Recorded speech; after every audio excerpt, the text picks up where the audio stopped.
ఎవరు నాయనా నీవు? ఎందుకు ఇంత ఆవేదన పడుతున్నావు? జీవిత పరమార్థం తెలుసుకోలేక ఆర్తి పడుతున్నా అందు.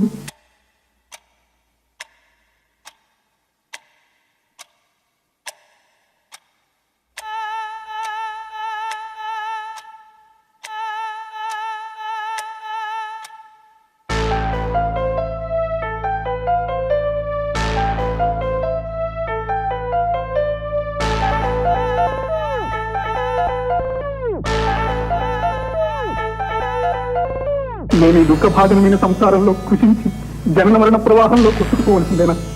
మానవుడికి ధర్మోపాయం లేదా స్వామి? ఉంది. ఈ శరీరం విద్యలు రెండుతోనూ పుట్టింది. సంసార యాత్రకు మోక్షయాత్రకు తావు పుట్టుకున్న కుమ్మరిసారిలో తిరుగుతున్నాం. ఇదంతా అనిత్యమని, ఈ నాటకానికంతటికీ కారణమైన మహా చైతన్యం వేరే ఉందని, అది నిత్యము సత్యమని తెలుసుకొని ఆ ఆత్మానుభవం పొందాలి. అదే జీవిత పరమాత్మ. ఆ ఆత్మానుభవం పొందాలి. అదే జీవిత పరమాత్మ.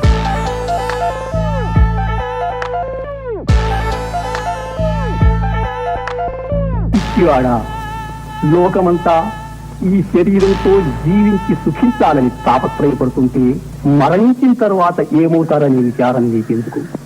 ఆ విచారం వదులుకో.